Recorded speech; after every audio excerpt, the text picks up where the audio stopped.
Moi, je pense qu'on peut faire une espèce de courbe des QI. Voilà, je m'inspire des mèmes de mais on pourrait faire une courbe des QI avec, au début de la courbe des QI, juste ici, on a les gens qui sont en mode la toxicité n'existe pas. Au milieu de la courbe des QI, t'as tous les gens qui sont en mode genre la toxicité est un problème. Il faut cancel la toxicité. Et genre tout à la fin de la courbe des QI, t'as les gens qui sont en mode écoutez, la toxicité c'est l'expression d'un mal-être qui parfois est structurel, parfois ne l'est pas, qui parfois est individuel aussi, parfois c'est un traumatisme qui revient. Diaboliser la toxicité, c'est déshumaniser les gens qui sont auteurs de violence. Mais le problème, c'est que les auteurs de violence généralement sont des victimes de violence. Normalement, c'est de mettre le même truc à la fin et au milieu de la courbe des QI. Bah, en fait, à la fin et au milieu, je dis la toxicité, c'est de la merde. Donc ça marche mon même. Genre là, je dis la toxicité, c'est de la merde.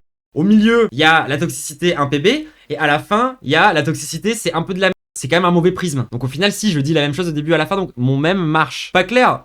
C'est vrai. Pour moi, de concentrer ta lutte politique autour de la toxicité des gens ou autour de leurs moves qu'ils auraient fait eux en tant qu'individus, c'est un énorme problème. Tu vas forcément finir par avoir des discours plus ou moins racistes, qui vont être plus ou moins transphobes, parce que de fait, par rapport à ce que je vous ai expliqué autour de la violence structurelle et de la reproduction de ces violences-là, toutes les personnes les plus marginalisées, en fait, deviennent violentes, deviennent toxiques. Si jamais tu te contentes de juste prendre cette personne qui a été violent parce qu'il a lui-même connu de la violence, si pour toi, genre, ton réflexe premier, c'est d'être violent avec, à quoi tu sers?